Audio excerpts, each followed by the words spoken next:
dedans. Ils sont dedans, oui. Voilà, on les retrouve Partout. Mais parfois, leur problème, c'est quoi? Elles rencontrent beaucoup de difficultés dans ces situations. Elles peuvent rencontrer des difficultés pour avoir le fonds de roulement, ce qui concerne les AGR, pour l'élevage, pour avoir le matériel, par exemple, donc les constructions des clôtures et autres. Et dans l'agriculture, pour avoir les intrants, elles peuvent être confrontées à ça, confrontées à l'écoulement de leur de production. Oui. Donc, tout ça, là, c'est des problèmes que ces femmes-là rencontrent. Oui. Et comment on peut résoudre tout ça avec la finance islamique? Donc, ils ont besoin de revenus. Donc, la finance islamique peut les accompagner dans toutes ces activités, que ce soit dans les AGR. Donc, elle peut, par exemple, leur acheter les biens dont elles ont besoin. Donc, on peut dire dans les AGR, c'est le fonds de roulement parfois qui cause souci. Oui. Donc, en ce moment... Excusez-moi, donnez le terme AGR là de façon pour que ceux qui puissent comprendre. Activités génératrices de revenus. Voilà, donc, ce sont les activités génératrices de revenus. Voilà, comme dans le... Voilà, donc, comme c'est l'habitude, et vous refusez de dire que vous êtes expert. Non. D'accord. Voilà.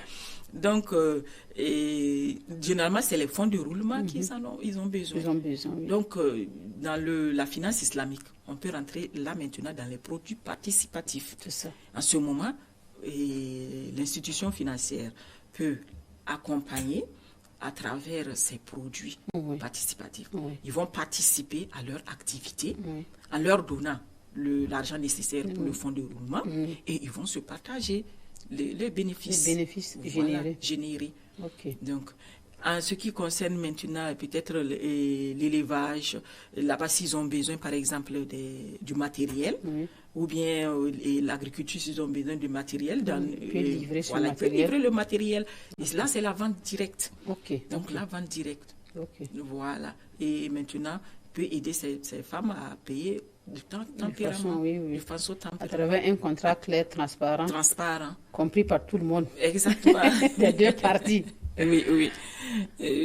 Donc, c'est ce que la finance islamique recommande. Donc, dans toutes les activités, la finance islamique peut accompagner toutes les activités, sauf les activités illicites citées dans les principes. Ok, alhamdulillah. En tout cas, donc, on peut dire que la finance islamique est une finance humaine. Exactement. Mais c'est l'humain avant tout. Avant tout. Voilà.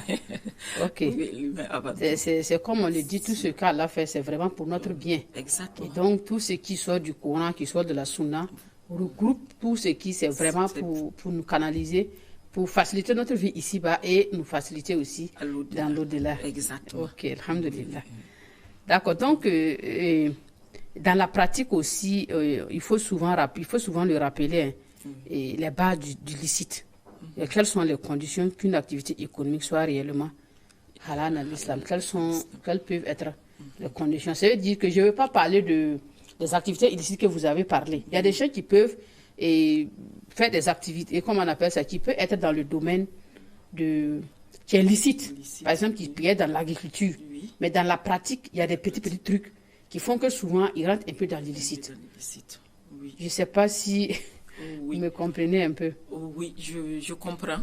C'est vrai que la question, je dirais qu'elle est adressée aux savants.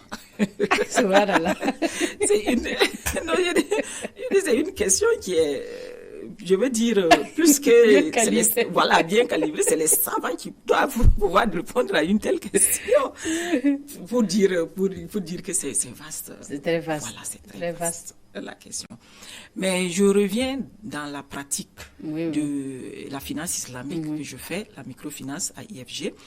Ce que nous on fait, voilà, ce qu'on fait, puisque comme je vous dis que le thème, la question, elle est vraiment large, ça nécessite vraiment la connaissance. Voilà, parce que ici l'objectif là, c'est de faire aujourd'hui les subtilités. Par exemple, d'autres peuvent être dans l'illicite, mais sans se rendre compte. Voilà, je ne peux pas dire que je vends des arachides. Vendre des arachides, c'est licite, mais la manière de mener l'activité même peut te faire tomber dans l'illicite. Exactement. Voilà, c'est ça. Donc, comment nous on fait dans la pratique et en institution financière, parce qu'il faut que nous aussi on détecte tout ça.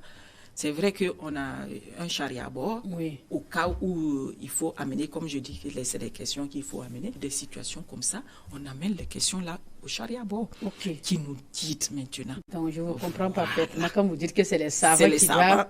Exactement, c'est ça, j'arrive. Donc, et pour dire maintenant, nous, on regarde. Vous voyez, au début, j'ai dit la finalité. On regarde la finalité. Si l'activité ne compromet pas la religion, donc l'activité ne veut pas t'empêcher de pratiquer, de faire ton adoration réellement. Voilà, ça, par exemple, on regarde si ça rentre dans ce cadre. Si cette activité ne dérange pas la vie de l'homme, voilà, on regarde dans ce sens.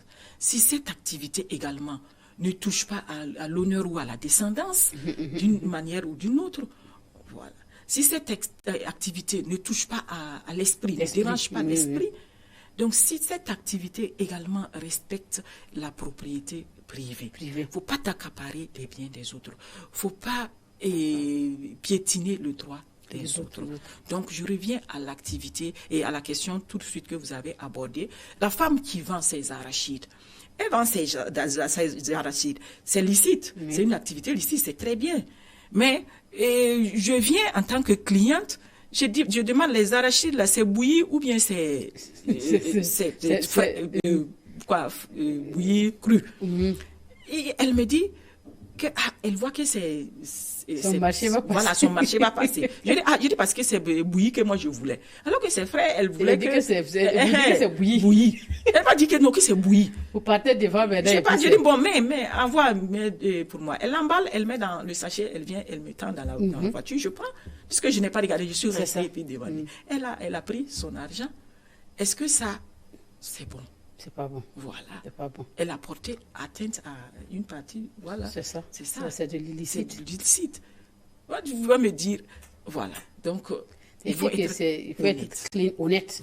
Voilà. C'est la même chose quand les commerçants qui disent que tu veux acheter. Par exemple, tu dis le prix de la marchandise. Tu dis, par exemple, c'est 500 francs. Là, tu dis, bon, il faut essayer de diminuer. C'est une négociation. Je pense qu'en finance islamique, c'est possible. C'est possible. Voilà, dans cette négociation, au lieu de dire le montant à laquelle il peut te dire que je te jure que moi, j'ai payé ça à 400 francs. Alors qu'en réalité, il a payé, par exemple, à 300. Donc, tu n'as pas besoin de dévoiler. Voilà. Donc, elle part, par exemple, elle utilise une mesure. Si c'est une femme qui rentre dans les villages pour acheter l'arachide, elle va dire, bon, pour moi, comme je veux, dans la négociation, elle va dire, la négociation est bien, je vais négocier. C'est une forme de négociation. Donc, j'ai mon plat que j'utilise, je parle, je dis, voilà, moi, je mesure avec ce plat, on n'a qu'à s'entendre sur le prix de ce plat. Voilà, où on s'entend sur le prix. On dit que voilà, le plat là, c'est comme ça. Il revient à Ouagadougou, elle revient plutôt à Ouagadougou. Elle change de plat. Parce que là, elle va dire que bon, je suis intelligente. C'est une stratégie, c'est une négociation. Est-ce qu'on a dit que les stratégies ou bien la négociation est interdite? C'est pas interdit. Mais la mesure, elle est importante. Voilà. Donc, elle va venir, elle va mesurer. Donc, c'est les choses comme ça. Est-ce que ça, elle n'a pas touché peut-être au bien de l'autre? Il a trompé, il n'y a pas eu de transparence. Il n'y a pas eu de transparence. Donc, c'est les petites choses comme ça auxquelles on se réfère. Il faut vraiment faire attention. À ça. Et puis, voilà, détecter. Je suis tentée à vous écouter, je suis tentée de comprendre que la finance islamique, donc il faut travailler avec des gens qui sont honnêtes. Exactement. Vous qui êtes dans le domaine, et comment vous faites pour détecter telle personne est honnête, qui n'est pas honnête?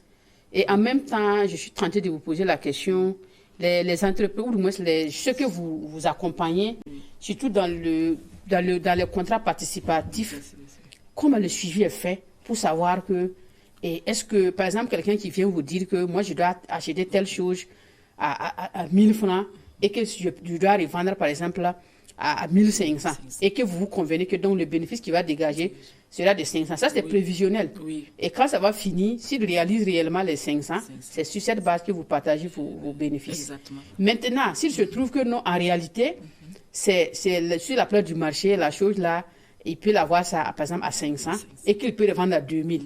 Donc, quelque part, comment vous faites pour pouvoir détecter tout ça? C'est comme ce que vous avez dit. le suivi. Oui. Voilà, sans le suivi, c'est difficile. Il faut vraiment que la personne soit honnête. C'est ça. Pourtant, l'honnêteté, vous voyez, il n'y a rien pas pour détecter. on n'a pas d'instrument de mesure Oui. de cette honnêteté. Oui. Donc, le suivi. Et avec l'expérience, Oui. le suivi et l'expérience. Ok. Donc, on va suivre et ces choses, par exemple, nous-mêmes, c'est vrai que la personne amène genre son plan d'affaires, c'est pour dire que ça coûte comme ça coûte comme ça coûte, mais nous-mêmes, on se doit de connaître l'activité. Donc, on se doit de connaître sur le marché, c'est comme ça ou bien c'est pas comme ça. Ok. Parce que comme c'est participatif, on est dans l'activité. Oui. On peut lui dire, toi, tu peux avoir à tel prix. Mais non, nous, on peut avoir à tel prix pour toi. Ok. Pourquoi ne pas venir voir? Voilà. Donc, c'est pourquoi, en finance islamique, il ne suffit pas de rester dans les bureaux et puis cliquer avec les ordinateurs. Non, c'est pour être sur le terrain. Donc, avec la personne, vous gérez ensemble. Donc, même si la personne vient te dire que voilà, c'est comme ça, il faut chercher à savoir, est-ce que réel, c'est comme ça? Avant, maintenant. C'est ça qui justifie le partage. Voilà, c'est ça qui Parce justifie le que partage. je veux dire que de la manière telle que vous expliquez, Oui. quand vous accompagnez un projet et que vous devrez partager les profits qui vont dérouler de ce projet-là, vous devenez comme des partenaires. Voilà, donc, chacun a exactement. intérêt à ce que le projet réussisse pour que vous puissiez en tout cas partager le bénéfice. le retombé. Oui. Et encore pire, l'institution financière qui est menacée parce qu'il faut les pertes. C'est ça. Il faut partager les pertes. Donc, si tu t'assois... On ne parle pas de profit seulement. On ne parle pas de profit seulement. Il faut parler d'éventuelles pertes. Donc, il faut travailler pour avoir ce bénéfice-là.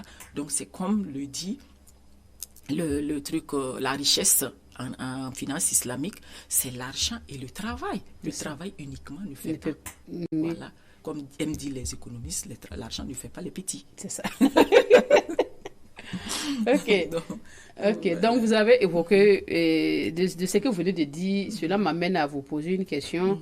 Et vous avez parlé, comment on appelle ça, des éventuelles pertes. Oui. Mais en cas de perte, comment ça se passe? Quand vous accompagnez un entrepreneur et puis par la suite n'a pas pu gérer de bénéfices, puisque c'est sur ça que la base du contrat, c'était ça. Et dans tout projet, on souhaite qu'il y ait un projet, qu'un bénéfice puisse générer pour pouvoir se le partager. Mais si toutefois, au lieu que ce soit un bénéfice, quelque chose, et voilà, et puis vous dites que c'est une perte. Maintenant, comment ça se gérer? Voilà, il faut l'assumer. Il faut assumer cette perte. Il faut l'assumer. Responsabilité. Il faut l'assumer. Si vous acceptez bouffer le profit. Le profit. Voilà, dépenser. Il faut bouffer la perte aussi. Il faut bouffer la perte aussi, on peut dire ainsi. Donc, mais on regarde d'abord la perte. Elle est comment? Elle a été inventée ou pas? Elle vient du fait de la personne ou bien c'est le naturel? C'est de façon bon, la personne a bien géré, mais malgré tout, elle a décidé que voilà, c'est comme ça, c'est une épreuve pour toi, il faut passer par cette épreuve. Voilà. Donc, on regarde ça d'abord. Donc, s'il se trouve, je prends l'exemple d'une femme qui fait l'élevage de trucs en poulet, en poussin, poulet ou autre. Et elle amène son calendrier de vaccination des poussins. Tu dois suivre ça normalement. Elle vient et on a décaissé l'argent pour elle, pour tout ça. Elle vient, elle s'assoit, elle n'achète pas les vaccins, elle ne fait rien. Et voilà, les poussins ne sont pas vaccinés. Et un problème arrive. Et tous les poussins sont partis. On dit que c'est parce que les poussins n'ont pas été vaccinés. C'est une perte ou bien c'est pas une perte? C'est une perte, bien sûr. Oui, mais est-ce que c'est une perte qui peut être réclamée? Non, c'est ça. C'est une perte qui ne peut pas être réclamée parce que c'est dû de ton erreur. À une mauvaise gestion. À une mauvaise gestion. Donc, en ce moment, ça dit que ça dénature le contrat. C'est une cause de rupture du contrat. Oui, c'est une cause de rupture du contrat. Et quand il y a rupture du contrat, on revient à la case départ. Oui, c'est ça. Donc, vous allez remettre le capital qui a été investi. Donc, en ce moment, il n'y a pas de... on n'a pas eu de quelque chose là-dessus. On n'a pas eu de bénéfice. Voilà. Mais s'il se trouve que la dame, elle a vacciné, elle a tout fait, elle a suivi comme il se doit, mais malheureusement, c'est arrivé. C'est une épreuve. Donc, il faut l'accepter. Donc, le reste qui est là, du capital, Oui. on peut prendre ça. Ok. Donc, Mais elle n'est pas tenue elle n'est de pas tenue compléter. de compléter. Ok. Voilà. Donc, Ah, comme ça, on essaie Machallah. de- Madame Ouedraogo, Oui. c'était tellement intéressant. Mais le temps qu'on nous a donné est déjà arrivé. C'est déjà arrivé. On n'a même pas. Alors que, est-ce que... C'est comme si ce n'est que l'introduction, même Ouais, d'abord. parce que je me rends compte que c'est l'introduction d'abord de la finance islamique. Vous voyez comment c'est vaste. C'est vaste, c'est vraiment très vaste. Oui, oui. Mais je me dis qu'en quelques minutes, ce qui a été déjà dit, Ok. en tout cas, c'est vraiment déjà, ça peut déjà éclairer beaucoup de gens. Beaucoup de gens. Voilà, parce qu'il faut dire que aujourd'hui, les gens veulent les financements, mais ils ne savent pas vraiment où est-ce qu'il faut attraper. Parce qu'aujourd'hui, comme on le sait, c'est pas une critique, mais du côté de l'autre côté, quand on parle finance islamique, on voit côté finance conventionnelle aussi. Exactement. On voit comment ça se passe. Oui. Voilà. Chez eux, il n'y a pas qu'il y a perte, tu ne payes pas. Non, non. Voilà, il y a pas, vous ne devez pas des partenaires. Si on te donne l'argent, c'est fini, on C'est signe le fini. contrat. Oui, Et puis, c'est pas mon problème. c'est pas leur problème. Voilà. Tu vas respecter les échéances. Voilà. Et même si tu n'arrives pas à respecter, souvent il y a pénalité et tout ça. Exactement. Donc, ça fait que les gens ont peur. Souvent, il y a des gens, ils ont des projets, mais ils ont du mal à se faire accompagner. Donc, ça fait que c'est pourquoi on a voulu évoquer ce thème-là, pour faire comprendre aux gens c'est que la finance islamique. Surtout les femmes musulmanes qui sont dans l'entrepreneuriat, pour les faire comprendre qu'il y a une forme de finance halal licite qui peut les permettre, et non seulement d'avoir des revenus, mais surtout la baraka. La baraka dans leurs activités. C'est surtout ça. Voilà, donc en résumé, c'est ce qu'on peut dire. Comme le temps est déjà arrivé, on va voir dans quelle mesure, en fonction de votre disponibilité, si on peut reprogrammer une autre émission. En tout cas, c'était intéressant. D'accord. Vraiment, on vous remercie pour toutes ces explications très enrichissantes. Merci pour tous ces conseils. Et nous allons inviter les femmes musulmanes, en tout cas, à se mettre dans cette dynamique de la finance islamique. Si elles veulent vraiment réussir leur projet, et Inch'Allah. Vraiment, merci beaucoup, Madame Ouedraogo. Je vous en prie. Que Dieu vous récompense grandement. Amin.